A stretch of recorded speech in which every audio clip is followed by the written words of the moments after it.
They say he impaled 20,000 men and left them rotting in a forest of screams, their eyes plucked out, their bodies twitching on stakes that reached for the sky. But to him, it wasn't madness. It was justice. This is the real story of the man the world would come to call Dracula. If you enjoy these soft journeys into forgotten legends and strange truths, please subscribe and join our quiet community. Share your location in the comments below. Where in the world are you drifting off tonight? Your stories and requests help guide our next peaceful explorations. Remember to keep your lights low and your mind calm as we uncover more hidden histories, told slowly and gently, just for you. Under a winter sky the color of hammered lead, the town of Sigishora huddled within its ancient stone walls, dreaming through the cold. Perched high above the turn of a river, its steep streets wound like veins through a fortress town frozen in history. Smoke rose in thin columns from peaked wooden roofs, curling like ghosts into the iron air. In the shadow of the clock tower, within a narrow house pressed between chapel and wall, a boy was born. His name was Vlad. He did not cry when he entered the world, only opened his dark eyes wide, as if trying to understand the silence. His mother whispered prayers in Latin, while the midwife crossed herself 3 times. Outside, the guards at the gate did not stir. Snow had begun to fall, tiny white petals on black stone. His father, Vlad II Dracula, was not there. He was in the court of Sigismund of Luxembourg, securing titles, weaving loyalty like a cloak across his shoulders. A knight of the Order of the Dragon, a man with sharp eyes and sharper intentions. Wallachia, their homeland, lay south, but the fortress of Sigishora was safer. For now. In Wallachia, princes were changed like shirts, torn, soiled, and discarded. Loyalty there was a wind, never constant. Dracula returned 2 weeks later. He was not a man who softened for infants, but he stood over the cradle with quiet calculation. This boy, he thought, must survive. Not just grow, survive. So the boy was raised among stone. The hallways of the fortress whispered at night. Vlad would wander them, wrapped in a wolfskin cloak too large for his shoulders. He knew the echo of each stair. He memorized which floorboards creaked, which candles sputtered when a door opened too fast. He learned to listen. At the age of 5, he stood beside his father during an execution. A traitor. The man had plotted with Hungarian agents.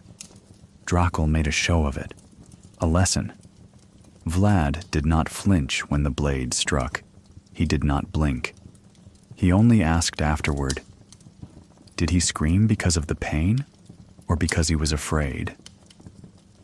His father looked down at him and smiled. Both, if the world is fair. Vlad never forgot that. In the evenings, his nursemaids told him stories of the strigoi who drank blood, of wolves that wore the skin of men, of princes whose hearts were eaten by serpents because they broke oaths. But it was the living he feared more. The whispers of betrayal, the sudden silence when the door creaked, the way servants moved too quickly when no one was looking. One autumn, a fire broke out in the watchtower. Vlad watched from his window as guards threw buckets of river water at the flames. The sky turned orange. A guard was crushed beneath falling stone. In the chaos, Vlad stood motionless, watching how men ran, where they turned first, who they saved. He learned the habits of panic. When his mother died of fever, Vlad was 9. She had been the softest part of the stone world. Without her, the fortress became colder. He wandered deeper into its belly, into the damp corridors beneath the chapel, into the tunnels that ran beneath the walls. One night, he found a rat caught in a rusted trap, its spine broken, but still alive. He watched it twitch for a long time. Then he crushed it with a stone. By age 10, he spoke Latin and Hungarian as well as he did his own tongue. He practiced sword drills with wooden blades in the courtyard, rain or snow. He would not be stronger than his enemies, his father told him. But he could be more precise. Precision kills more often than strength. In the northern tower, a tutor from the Saxon cities taught him arithmetic and philosophy. From the east came a Greek who had once served in the court of Byzantium. He taught Vlad how to read a map, how to understand tribute, how to recognize which smiles meant profit and which meant lies. But no lesson stayed with him more than the night he watched his father argue with a noble. The boyars of Wallachia did not kneel easily. They served out of fear or favor, never faith. That night, one of them accused Dracula of plotting with the Turks. Dracula laughed. He poured wine. He made toasts. The next morning, the man was gone. Vlad asked no questions. He understood. And yet, in dreams, he sometimes wandered a forest without end. Trees rose like pillars. Beneath them, men with hollow eyes watched him pass. He never knew if they waited to harm him or merely to be seen. By 12, Vlad knew more of violence than most grown men. Not through battle, but atmosphere. Violence was in the way doors opened, in the silence between meals, in the way men bowed with swords at their sides. His brother Radu was different. Where Vlad was sharp angles and quiet thoughts, Radu was sunlight. He sang with the kitchen girls. He fed scraps to the hounds. He asked questions even when he knew they'd go unanswered. Vlad protected him in quiet ways, told him which guards not to trust, which servants listened through doors. But their paths were never the same. One winter night, as snow blanketed the roofs of Sigashora, Vlad stood on the parapets and looked south, past the forests, past the ridges, past the borderlands of Wallachia. "It will be ours," he whispered, "but not because they give it to us." He was barely 13. And in the morning, riders came. Ottoman emissaries in red and gold. They brought not war, but a request, a diplomatic exchange. The sons of Vlad Dracula were to be taken, not as prisoners, they said, as guests, guarantees of peace. Dracula agreed. The fortress stood silent that night. Even the snow seemed to hesitate. Vlad packed nothing. He would not give them the satisfaction. Before he left, he walked alone through the tunnels beneath the walls, ran his fingers over the cold stone, whispered the names of every stair and door and arch, as if they could remember him, as if he might one day return, not as a boy in furs, but as a man forged in fire. The gates opened, and he stepped into history. The night his father's death was confirmed, Vlad returned to the training yard. He stood barefoot on the cold stone, sword in hand, facing the wooden dummy that had endured his blows for years. But this time, he did not strike it. He studied it, circled it, like a man preparing not for combat, but for meaning. A single strike came, then another, slow, methodical, precise. From the shadows, a Janissary lieutenant watched. He had seen boys cry, scream, even defy the Sultan. But this boy, no longer a boy, was made of a different mold. That same week, the Sultan summoned Vlad. He entered the chamber alone, Radu had not been called. Sultan Murad was older now, his beard streaked with white, his gaze soft only when speaking of horses or conquest.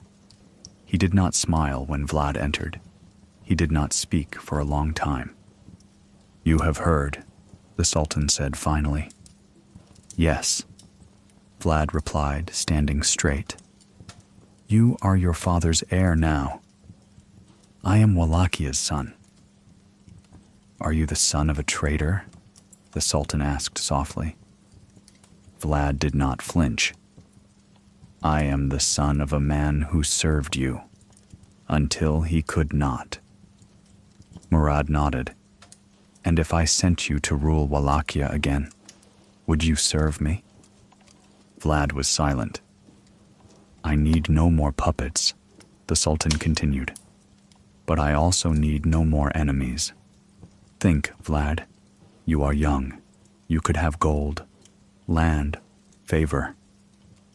"I will have Wallachia," Vlad answered, "and its peace, however it must come." Murad studied him. A long, measuring silence. Then he waved his hand. Vlad bowed and turned away.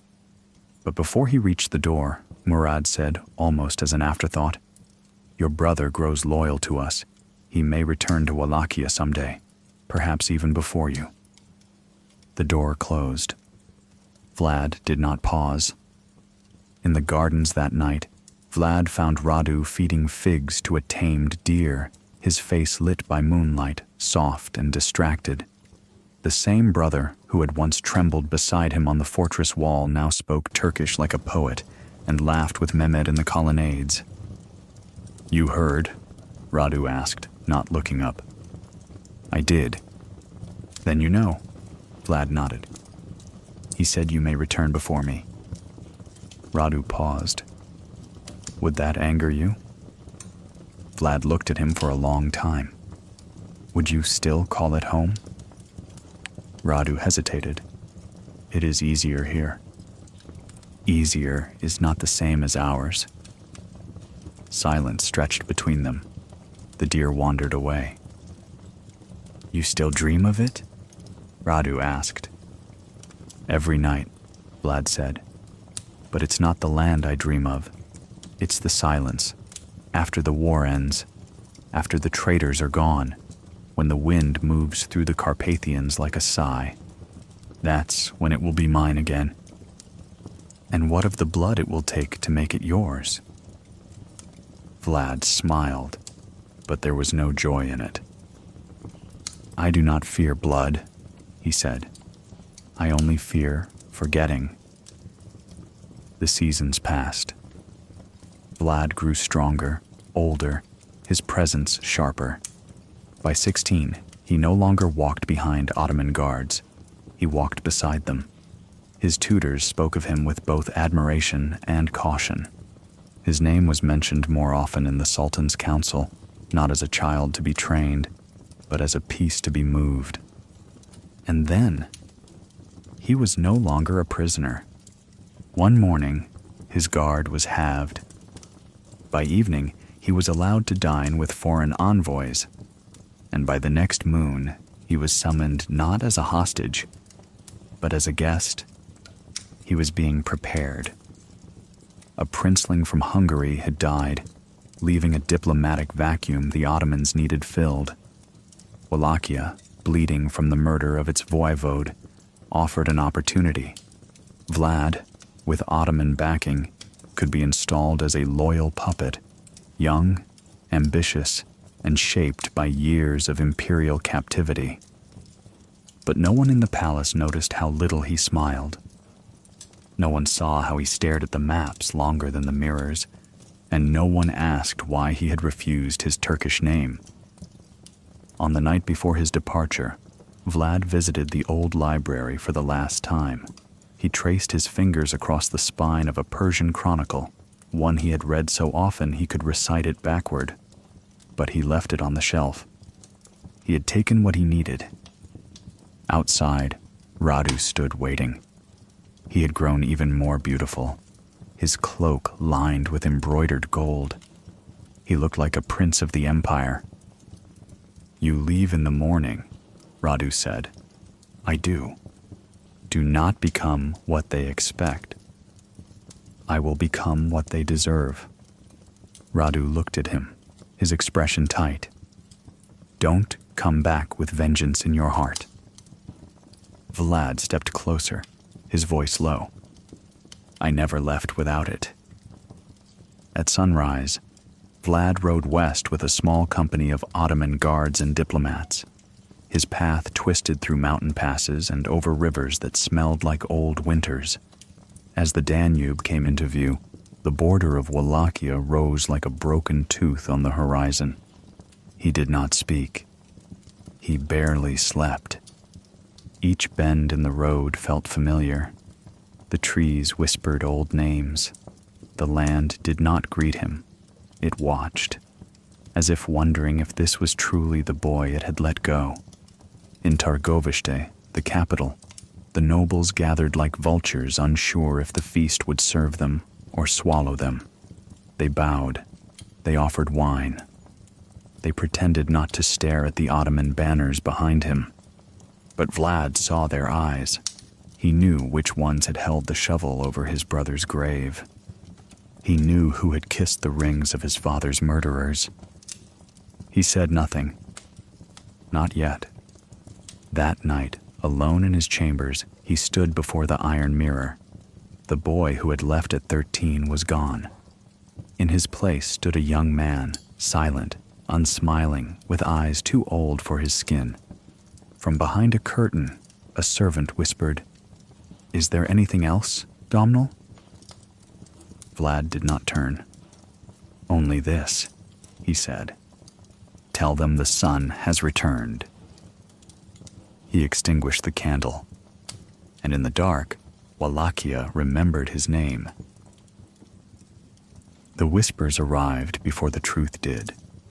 In the outer courts of Edirne, long before Vlad was granted release, he had already heard fragments. A skirmish near the Carpathians. A captured rider found with a royal seal. Wallachian lords defecting like melting frost. But the full weight of the betrayal came on a single breathless morning when a Hungarian envoy, swollen with his own news, spoke too freely at the banquet table. "Dracula's crown lies in the dust," the man laughed, stabbing roasted meat with his dagger. "His eldest buried like an animal, and his second, what is he now, a guest of our hosts?" His smirk landed on Vlad. Vlad did not flinch, but the fork in his hand bent at the neck. He left the table without a word. In the echoing corridors of the palace, alone, he pressed his palm to the cold mosaic wall and exhaled not in pain, but in purpose. The grief did not crush him. It hardened. He would not cry. Not for his father, not for his brother. Because Wallachia was not crying either. The details arrived like bone fragments dredged from a river. Vlad II Dracula had wavered in his allegiance, first bowing to the Ottoman crescent, then turning toward the Hungarian cross when the tides of power shifted. It was a mistake. John Hunyadi, the ruthless regent of Hungary, responded not with diplomacy, but with death. In the spring of 1447, with Ottoman influence weakening, Hunyadi invaded Wallachia. Vlad II was hunted like a wolf, captured, beheaded. His eldest son, Mircea, Vlad's older brother, was not so fortunate. They blinded him with red-hot irons and buried him alive beneath the monastery floor. Buried, alive. Vlad learned this from a merchant who had smuggled letters inside a shipment of silk. The words were brief, but the ink had soaked through the parchment like rot through flesh. For a full night, Vlad did not sleep.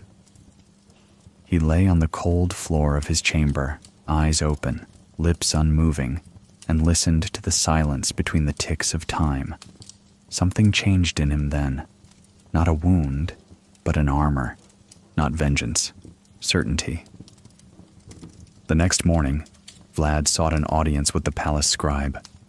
He requested ink, quills, parchment, and then, over 3 days, he began to write, not to his captors, not to the Ottoman governors, but to the boy he once was, a boy who had run barefoot through the halls of Sigashora, who had watched firelight flicker against the swords of his father's guards, who had believed there was honor in crowns. He wrote of betrayal, not to remember it, but to name it, because once something has a name, it can be hunted. He named them all, those who had turned against his father, those who had helped bury Mircea, the Boyar clans who had switched banners like gamblers flipping coins. Each one was listed, not with rage, but with precision, as if sharpening a blade with each stroke of ink. When the pages were finished, he folded them carefully. They would not be mailed. They would be carried by him. But the world moved on. John Hunyadi, the man who had orchestrated his family's fall, now ruled Transylvania with near monarchic power. The Ottomans, ever pragmatic, decided to court him.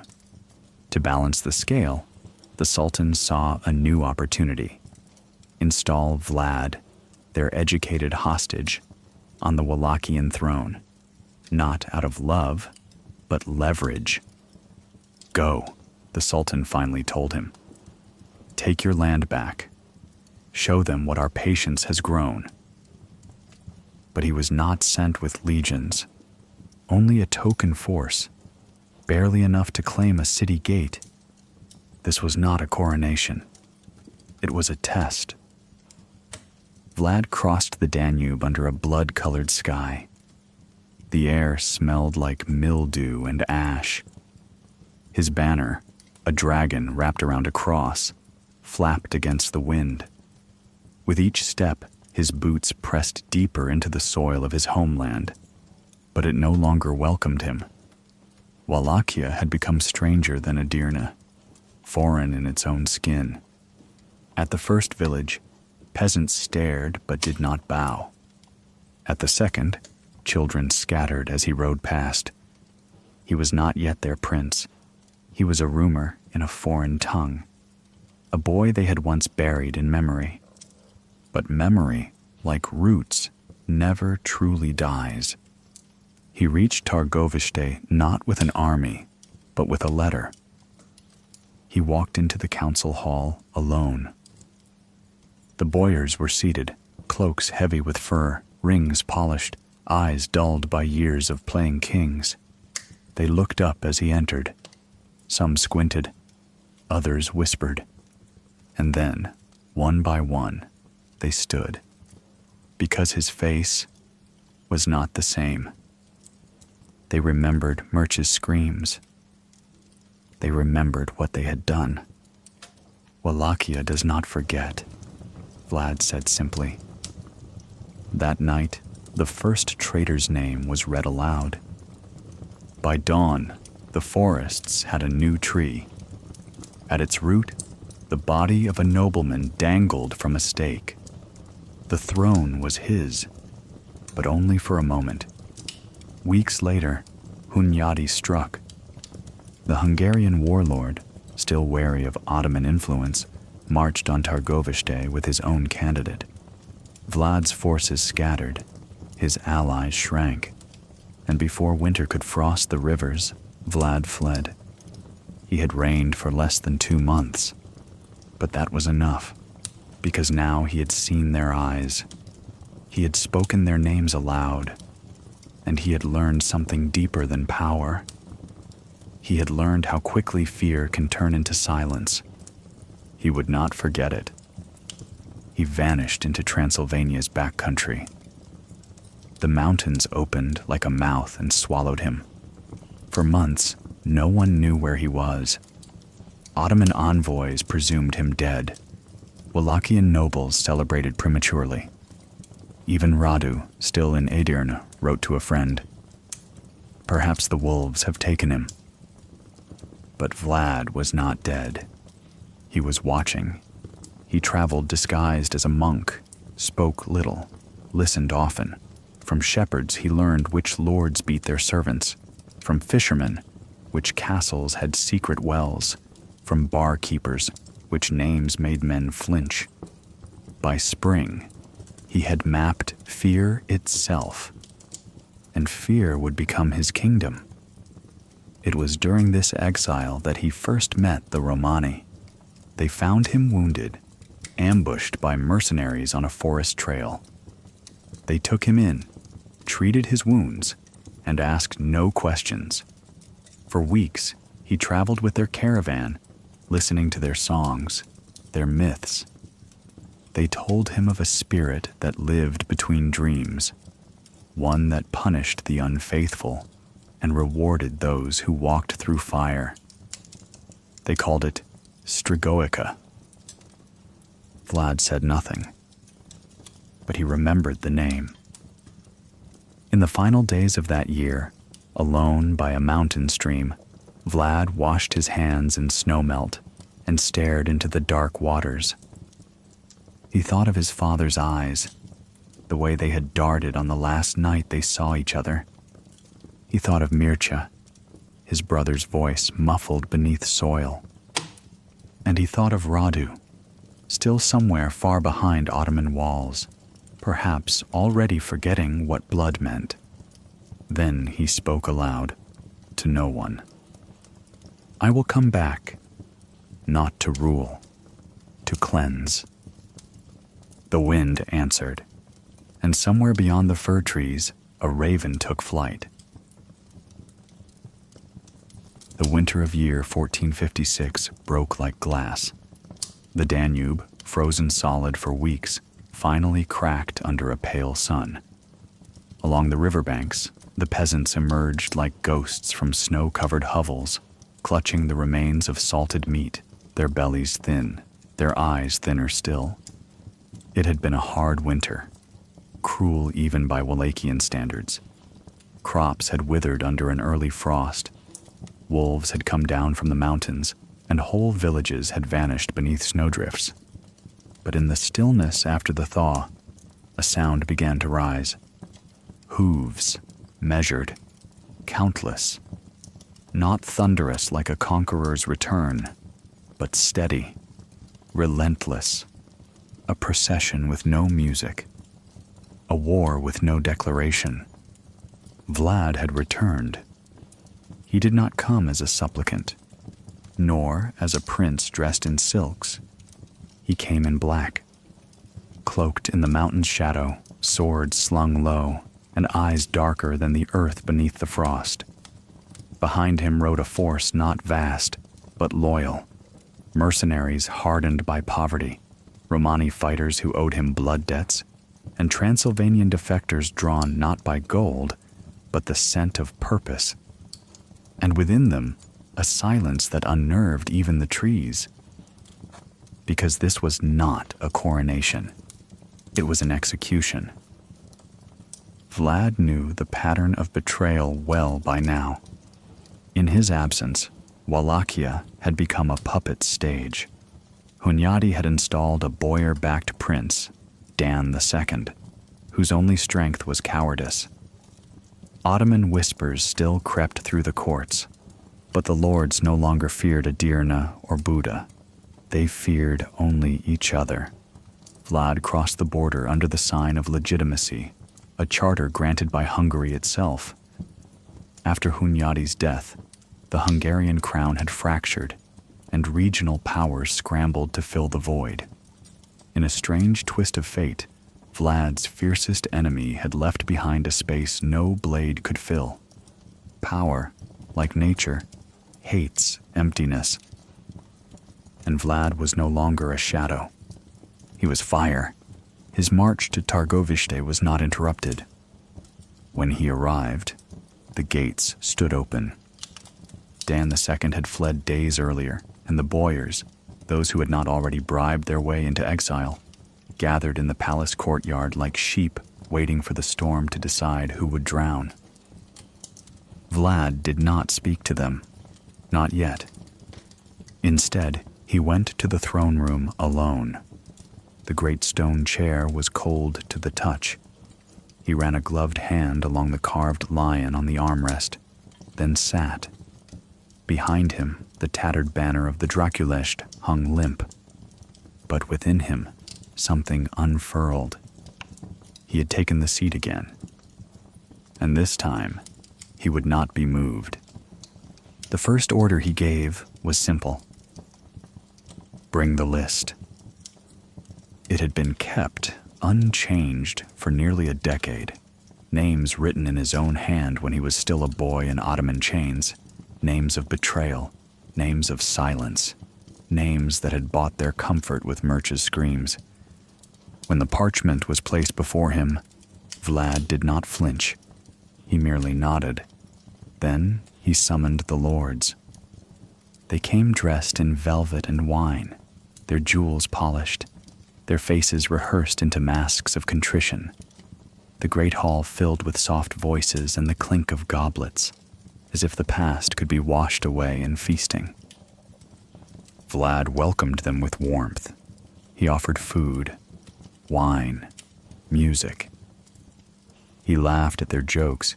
He raised his cup in toast.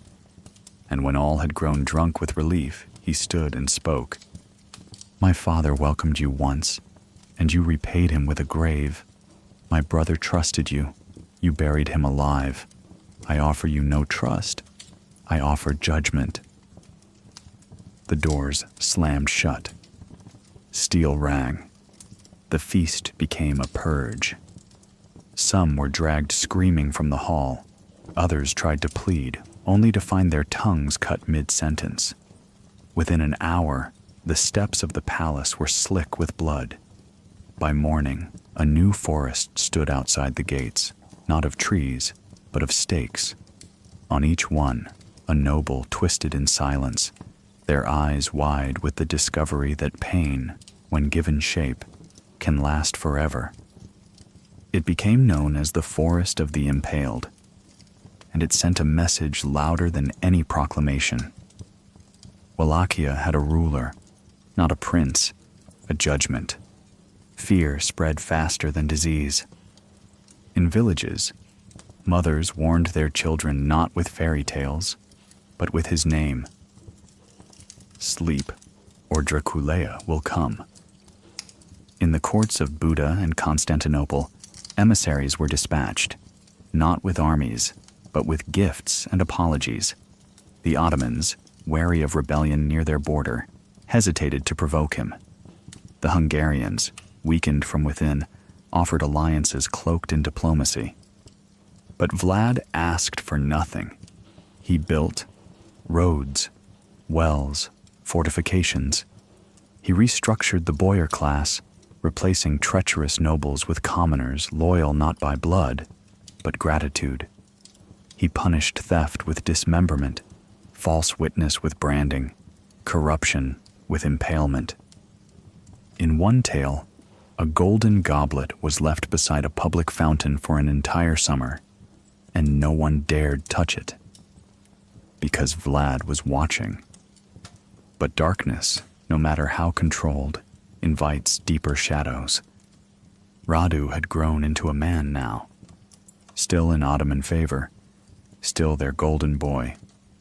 They called him Radu Chelfrumos, Radu the Handsome. He had adopted the crescent not as a chain, but a crown. Where Vlad ruled with terror, Radu ruled with charm. Where Vlad made enemies vanish, Radu made friends appear. The Sultan, impressed by his grace and loyalty, began to see in Radu a mirror of what Vlad had failed to become, a Wallachian who could rule with Istanbul, not beside it. And so the letter came, not to Radu, but to Vlad. It was short: submit or be replaced. Vlad burned it without reply, but the message had already taken root. The Ottomans began to gather forces near the border, and Radu was with them. One night, alone on the ramparts of Ponari Fortress, Vlad stared into the horizon.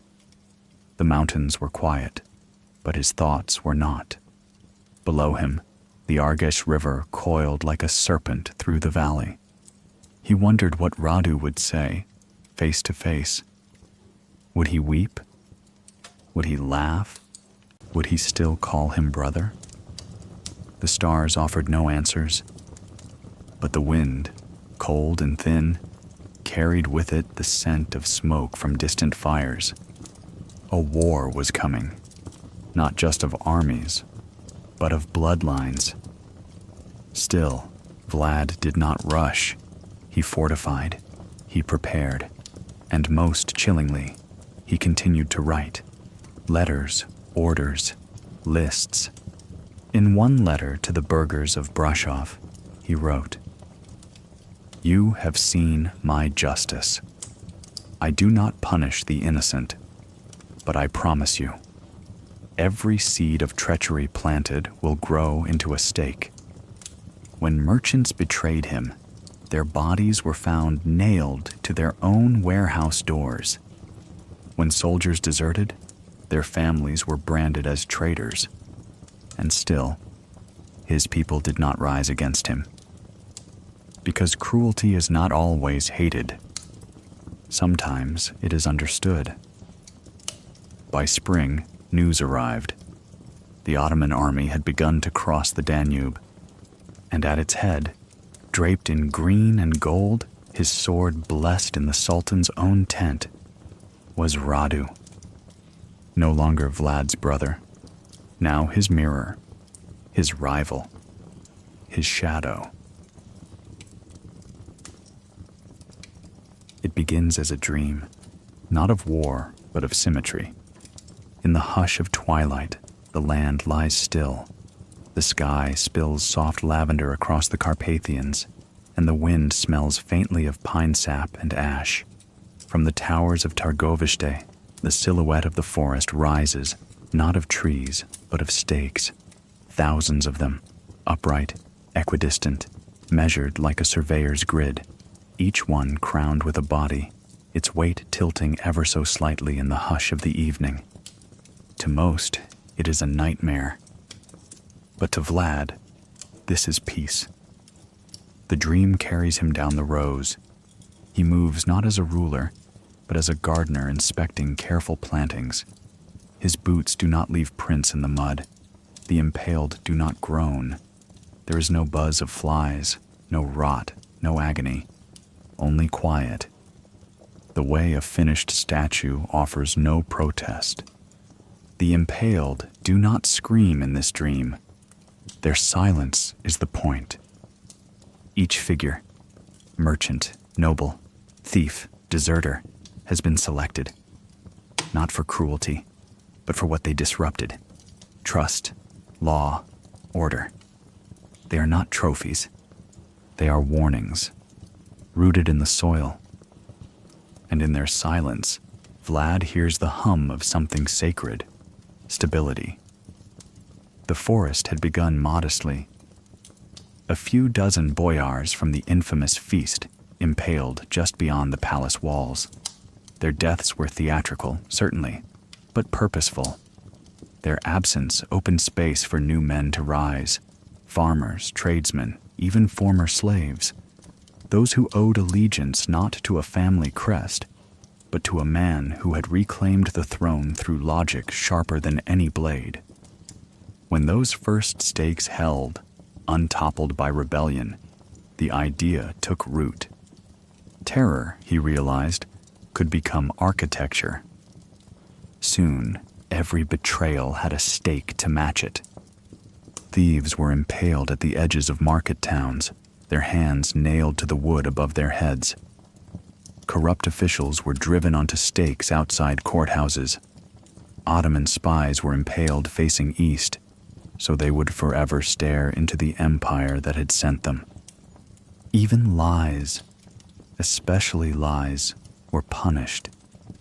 False witness was impaled with the tongue severed and placed atop the point, to rot before the body did. It was brutal, but it was not random. Vlad saw randomness as the true cruelty. This, by contrast, was patterned. It was, in his mind, a kind of poetry. The dream moves again, upward now. He stands atop the battlements of Poenari Fortress, the mountains at his back, the valley below scattered with smoke and green. The Argesh River glitters like a knife in sunlight. Across it, the Ottomans are gathering, setting up camps, counting firewood, preparing siege towers.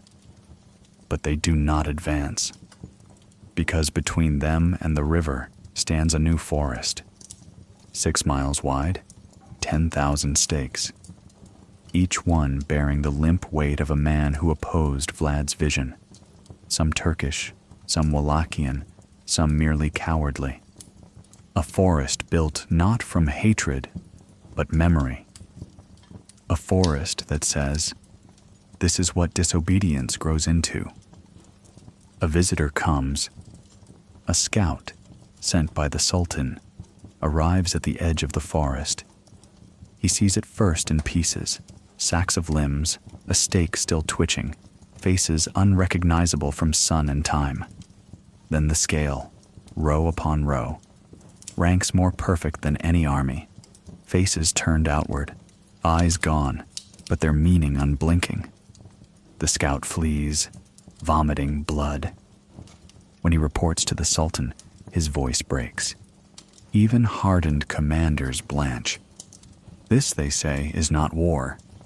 This is plague made political. But Vlad disagrees. This is strategy.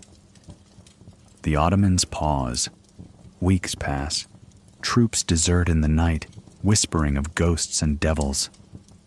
Even Radu, who rides with the invading army, hesitates. He remembers childhood laughter echoing in Ottoman gardens, but also the precision of his brother's cruelty. He knows Vlad did not impale thousands out of madness. He did it to purchase time. And it worked. The dream drifts again. Now through villages untouched by the stakes, children play in narrow alleys. A mother draws water from a well, leaving her coin behind, a gift for the next stranger. A monk walks safely through the woods, candle in hand, because they know the rules. And more importantly, they know the price of breaking them. This is Vlad's dream, a land so clean of corruption that gold can be left in the open and not stolen. A Wallachia where justice is not begged for, but automatic, where terror, applied precisely, creates predictability, where no one fears each other, only him. He walks among his people in disguise. Draped in the cloak of a merchant, he visits markets, listens to gossip, watches behavior. He sees that no one dares haggle dishonestly. No one dares short-measure grain. A widow drops her purse, and a stranger returns it unopened. Not because they are good, because they are watched. He returns to the castle not smiling but content. The system works, and in the silence of the night, he dreams again of the stakes. There are many stories told about impalement, that it took hours to die, that the stakes were rounded to avoid rupturing organs, that oil was used to lubricate the wood, prolonging the agony, that some victims lived for days, screaming until the wind forgot their names. But in Vlad's dream, there are no screams, only stillness. The moment after the punishment, not the act itself. Because the purpose was never pain. The purpose was the memory of pain. That memory did the real work. That memory built roads, drained swamps, carved out justice. And when the world speaks of Vlad with horror, they miss the point. He was not trying to be feared. He was trying to be understood. On the edge of the dream, he sees it clearly now. A Wallachia free from foreign chains, ruled not by bribes or treaties, but by consequence. A land where the stake is not just punishment, but proof. proof that someone is watching. Proof that order is real, that betrayal leads somewhere sharp and vertical, and peace, true peace, is only possible when those who would poison it know what grows from the soil in their place.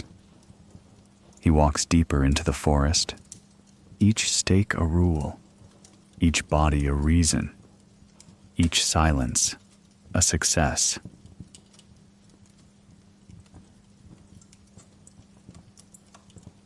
There were two of them once, not rulers, not warriors, just boys in the Ottoman court, sons of the dragon, shadows of a vanished father, kept in Topkapi's silken cage.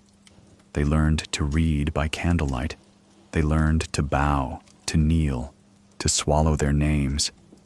At night they would whisper through the stone, Vlad older, restless, clutching secrets like flint, Radu younger, golden-eyed, listening, always listening.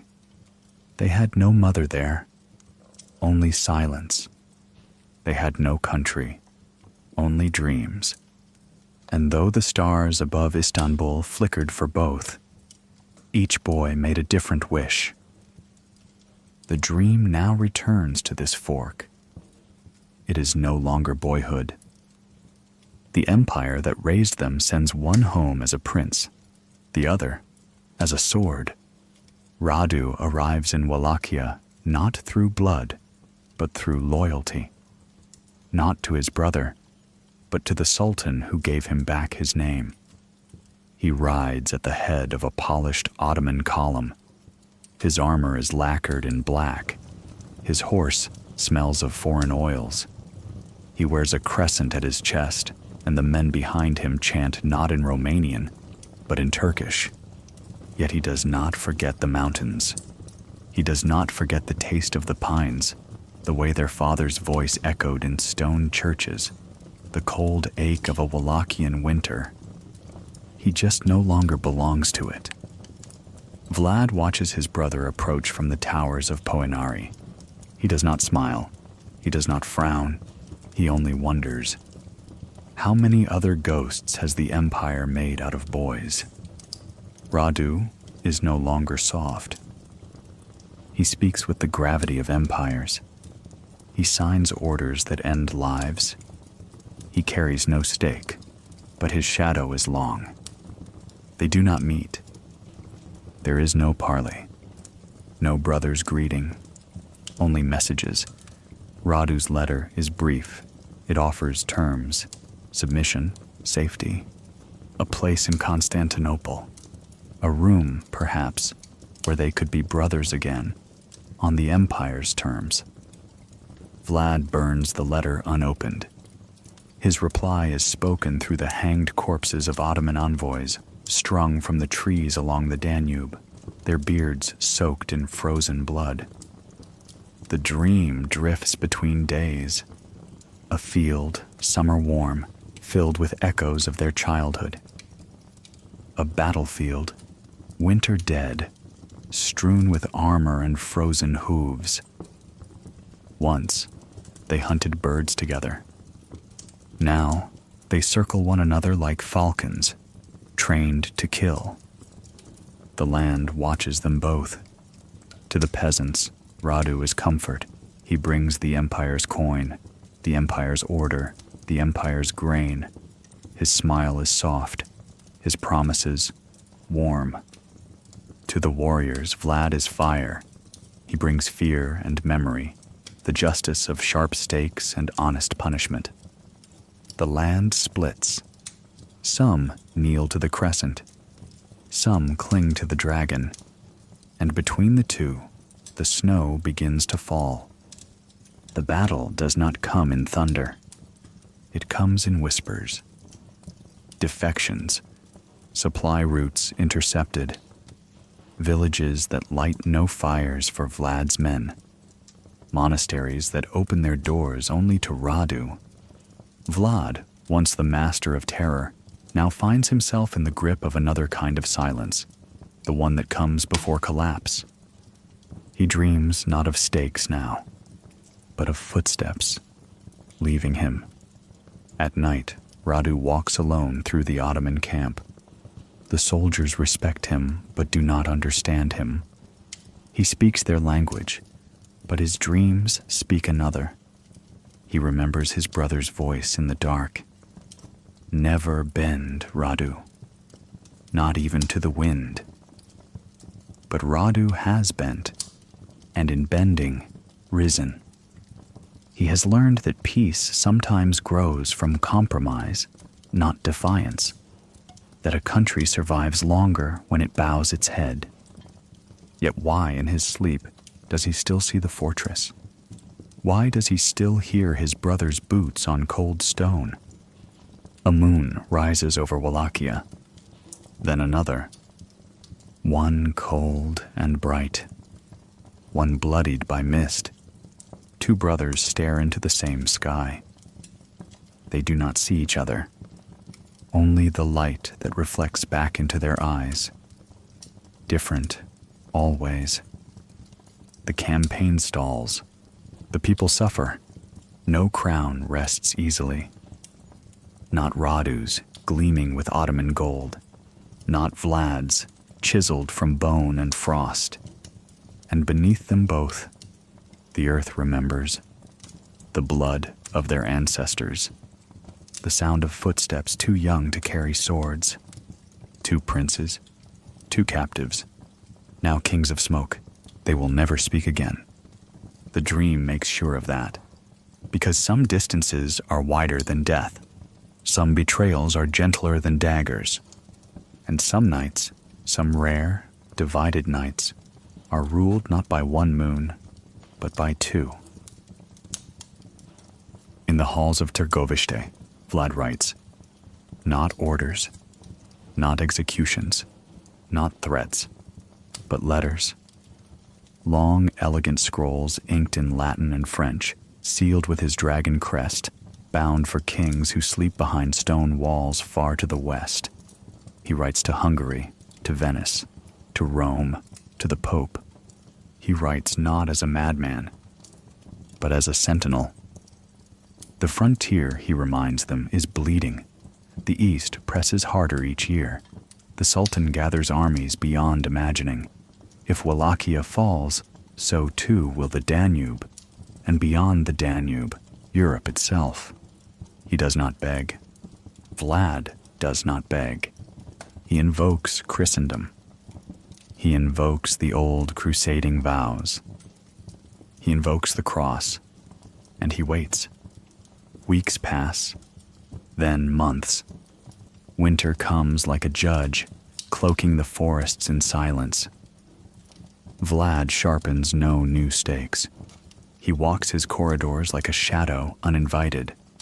From Rome, the first reply arrives. A papae legatus. Not soldiers, not banners.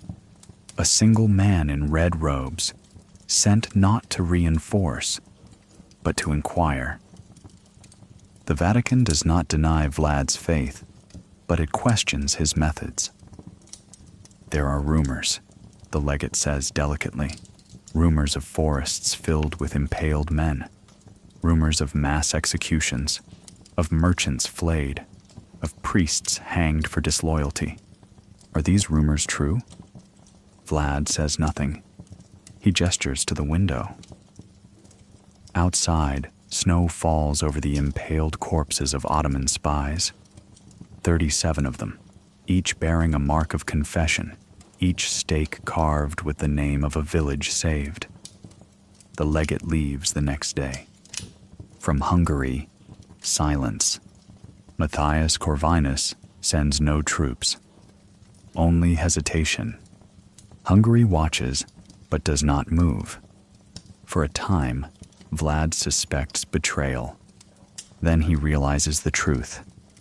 They are not afraid of him. They are waiting for him to fail. In his dreams, the West is gilded.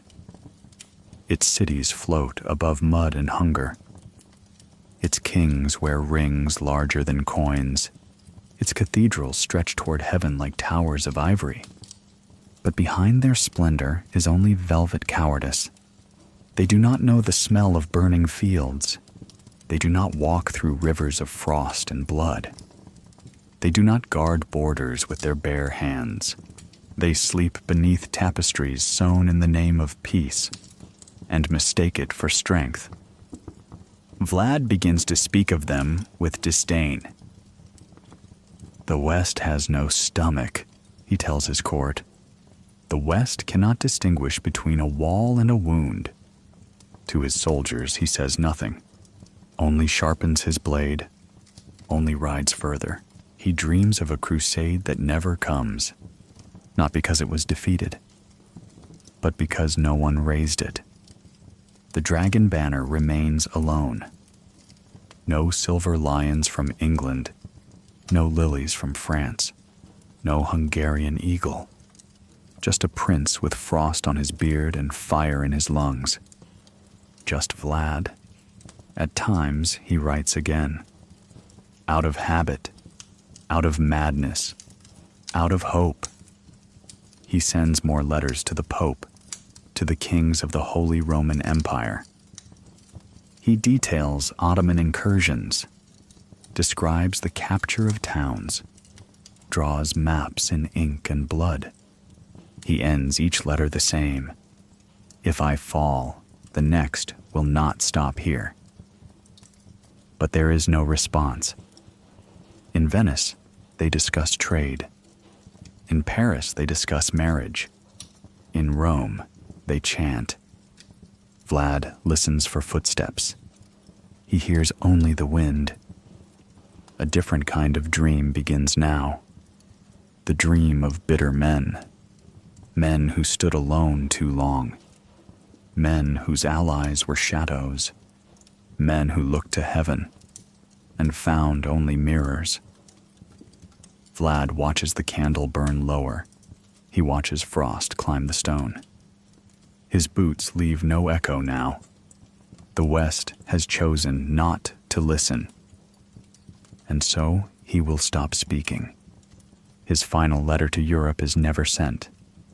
He tears it in half, lets the pieces fall into the hearth, watches them burn, not with rage, but with a strange calm, like a man letting go of something already dead.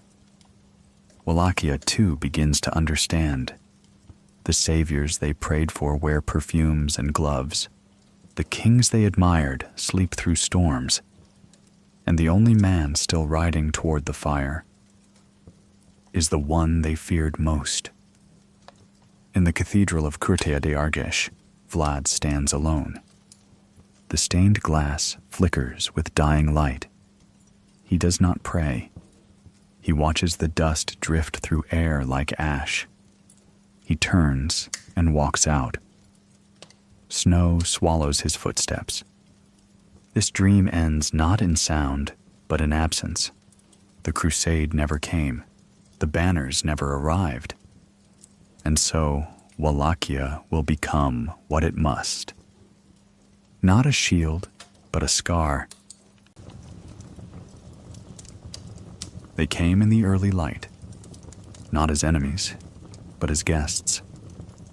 Hungarian emissaries entered his court under flags of peace, voices soft, swords hidden beneath robes of state. Vlad met them at the gates, cloaked in black, expecting counsel, perhaps aid.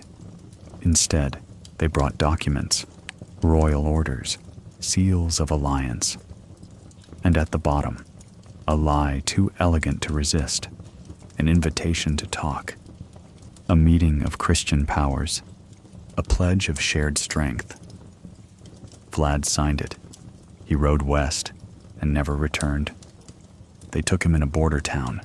No blood, no warning. Just iron shackles, a swift message sent back to Matthias Corvinus, and a silence that echoed across the Carpathians. The dragon was in a cage. He was taken to Buda first, Hungary's royal city, where Matthias ruled from halls of marble and timber. They did not display him in chains, not openly. Instead, they buried him in stone, beneath a fortress once built for war, now used for ghosts. There were no trials, only time. Time was his jailer now. At first he fought it. Every hour, he cursed the walls, cursed the straw, cursed the rats that stole from his bowl. He tore at the stone until his nails cracked, spoke to shadows like generals, stood in the dark and named every man who had betrayed him, aloud, night after night, until even memory grew hoarse. But iron has no ears, and neither did the West. Years passed, 7, then 10, then more. No one counted for him. He was moved several times, once to Visegrad Castle along the Danube's bend. There, high in a lonely tower, he saw the river. Only glimpses, only when the guard allowed.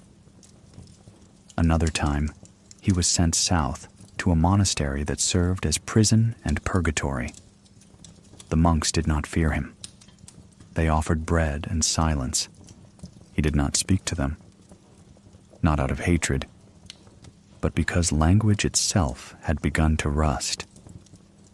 In the early years, they sent spies into his cell to listen, to provoke. They wanted to know if the madman still burned. He gave them silence, or scripture. He quoted verses with the precision of a priest. Sometimes he recited them backwards. Sometimes he spoke in Turkish, not because he had forgotten himself, but because he wanted them to forget him. The fire didn't die. It changed color. It dimmed like coals hidden under ash. He began to dream differently, not of battlefields, not of impalement, but of smaller things. A wooden cup, the scent of pine, the sound of boots in frost. His mother's voice in the village chapel, humming old Wallachian hymns. His brother, Radu, laughing beside a frozen stream in Edirne. These were dreams without fury, without knives. They unsettled him more than war.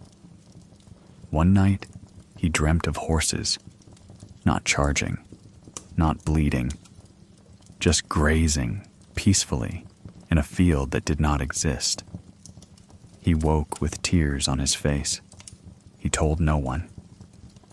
He grew a beard again, let his hair go long. His shoulders lost their armor, but his eyes remained sharp, like two blades left in snow. Sometimes the guards whispered about him.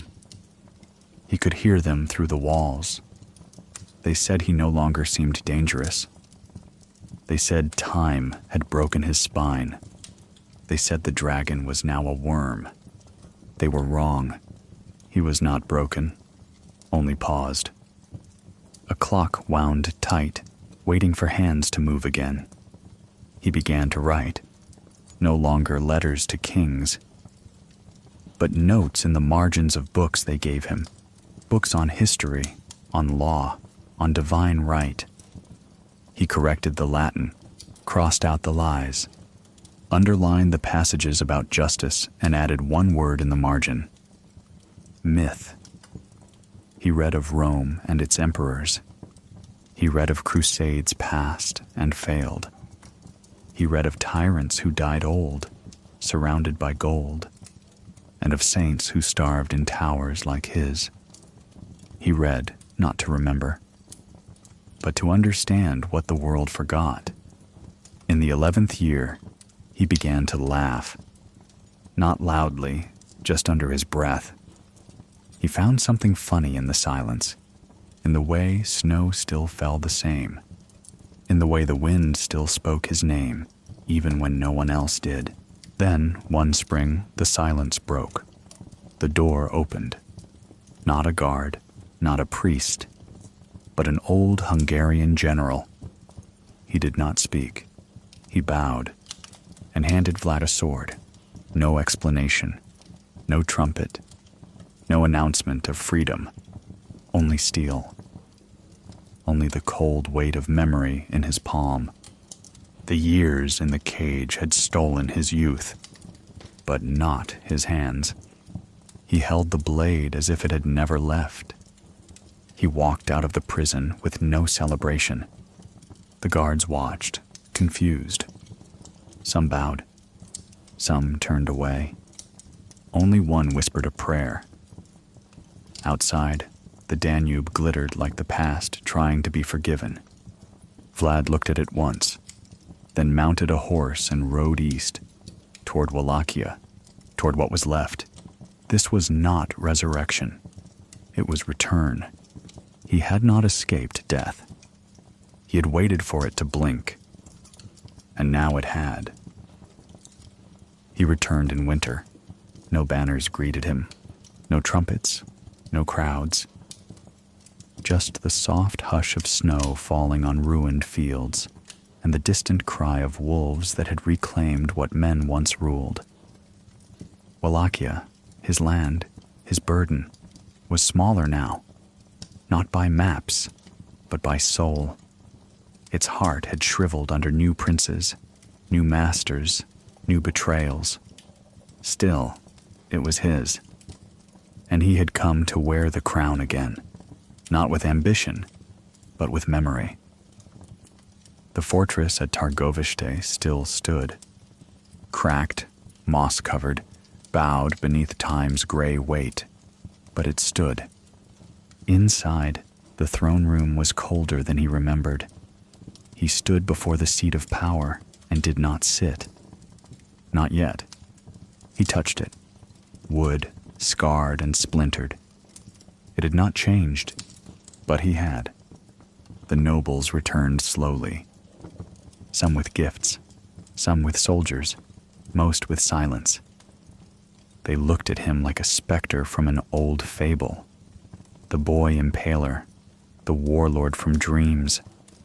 Now thinner, older, quieter, still dangerous. They asked about the Ottomans. He said nothing. They asked about Hungary. He blinked once. They asked what he planned.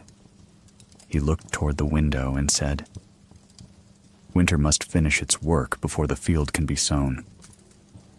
They did not understand. He preferred it that way. Radu was dead. The news had arrived during his imprisonment, whispered through cracks in the stone like an unwanted visitor. His brother, his twin flame of love and fury, had died not on a battlefield, but in a bed. An Ottoman prince to the end, buried beneath silk and crescent flags. Vlad had felt no triumph, only quiet, as if some final chapter had written itself in another book. He walked the old roads again, alone. Villages looked up as he passed. Children did not know his name, only the shape of him. Tall, black-robed, hair gone silver at the tips. Some said he was a priest, others a ghost. One boy offered him bread. Vlad took it, bowed, and kept walking. The council of boyars tried to stir revolt against him. He let them whisper. He did not sharpen stakes. He did not raise gallows. He simply appeared at their halls one night, unarmed. Spoke once. "I do not need fear, only memory." They fell silent, and so he ruled. But this was not the rule of his youth. There were no campaigns, no empires to resist, no armies to impale in fields like grim arithmetic, only grain to be stored, bridges to be mended, wolves to be hunted, the work of a tired king with hands too scarred for ceremony. He no longer dreamed of Rome, nor of Jerusalem, nor of dragons, only of water, cool rivers, a distant stream beneath pine, and a voice humming a hymn he had not heard since childhood. Once in early dusk, he walked into the chapel at Curtea de Argeș, alone. He did not kneel. He stood beneath the dome and watched light filter through stained glass. It painted his face in fragments of red and gold. For a moment, he closed his eyes and let the color burn him clean. He knew it would not last. Power in Wallachia never did. Ottoman riders crossed the Danube again. Hungary sent letters laced with warnings. And far to the south, new princes whispered of alliance and assassination. He saw it coming. He always had. But this time, he did not prepare the forest. There would be no impalement. No message written in blood. No monuments of terror to hold back the tide. He did not want to protect Wallachia with fear. He wanted only to hold it, one last time, as it was, as he remembered, before winter ended. On the first snow of December, he donned his armor again. Not polished, not new. Old steel, worn thin at the edges. He fastened each piece slowly, as if dressing a ghost. He buckled his sword to his side and stepped into the cold. The hills around the Argash Valley were quiet. His horse breathed clouds into the air. Behind him rode fewer than 100 men. No banners, no drums, only footfall on snow and the sound of breath. Vlad looked once over his shoulder, not at his men, but at the land, the forests, the fields, the ruined towers, all of it, his and not. He said nothing, only turned forward, toward the last ride, toward the battle he knew would take him. Not because he wished to die, but because there was nothing left to win. They say the snow that morning was red before noon, but no one remembers the battle's name, only that he fell and did not rise. His enemies searched the field. They found no crown, only a trail leading south, and ahead, but that is another story, one that floats not on blood, but on wind. They found his body only after the birds had circled for days, in a ravine near Bucharest, where the snow had been trampled into mud and bone, a place where trees leaned away, as if unwilling to witness what had happened. No crown, no last cry, just a frozen shape, limbs twisted, armor torn, sword buried in his side as if he had tried, in his final breath, to fall on it with pride. But his head was gone, taken. It surfaced weeks later, not in Wallachia, but far to the east in the court of the Sultan. A chest of cedar, lined with velvet and salt, carried across rivers and deserts to the center of the empire he had spent his life defying. Unveiled before a throne of silk and emerald. And there it was. His face, pale still, lips pressed tight as if keeping one last secret. Eyes shut, or so they said. No painting exists that captures that moment. Only ink on parchment. A scribe's note. The dragon's head has arrived. It does not rot. They mounted it on a spear, placed it at the city gates of Constantinople, so all might see, so all might forget their fear. But fear does not leave so easily. It lingers, like breath on glass. It becomes something else. In the months that followed, travelers claimed the head smiled, that it bled on moonless nights, that ravens refused to land near it, that beggars crossed themselves and walked backward past it, whispering prayers in tongues older than Rome. One man threw stones at it. By dawn, his children were found drowned in their sleep. Stories, just stories. Back in Wallachia, snow buried his last footprints. No tomb was marked, No songs were sung. The throne passed to another cousin, another puppet prince with a borrowed army. But the peasants still looked to the tree line when the wind howled too loud, still left food on windowsills, still taught their sons to stay away from the woods after dark. The forest of the impaled was gone, but in their minds, it remained. In stories, in shapes glimpsed at dusk, in the rustle of leaves that sounded too much like footsteps. And so, something strange began to happen. The name Vlad was spoken less, but another name rose in its place, a name from old church texts, from foreign mouths. Dracula, son of the dragon, son of the devil. It no longer mattered which. The name traveled faster than any army. Hungarian priests wrote of him as a demon returned. German merchants told of a man who drank blood and never died. French ballads whispered of his ghost riding a white horse through snowstorms.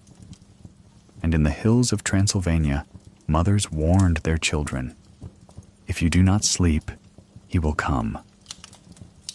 The real man was gone, but something larger had taken his place, a dream shaped like a shadow. Centuries passed, wars burned and ended, empires rose and vanished, but the name remained, not on banners, but in books, in ink, in nightmares. Bram Stoker never saw Wallachia. He read old papers. He listened to rumors. And from them, he conjured a thing with sharp teeth and no reflection. A count who lived in castles and coffins. It was not Vlad, but it was never not Vlad. And still, in the Carpathians, there are nights when the wind moves strangely, when animals grow silent without reason, when the sky goes dark before the sun is finished setting. On those nights, shepherds still tell stories, old ones, of a man who fought the world, of a boy who returned from captivity with fire in his veins, of a king who ruled with terror so that no one would dare steal peace, of a warrior who believed order could be carved from chaos with enough wood and enough blood, and of how, even now, if you walk far enough into the mountains, past the ruined towers, past the old crosses, past the trees that lean a little too inward, you might still find him, not alive, not dead, but waiting, watching.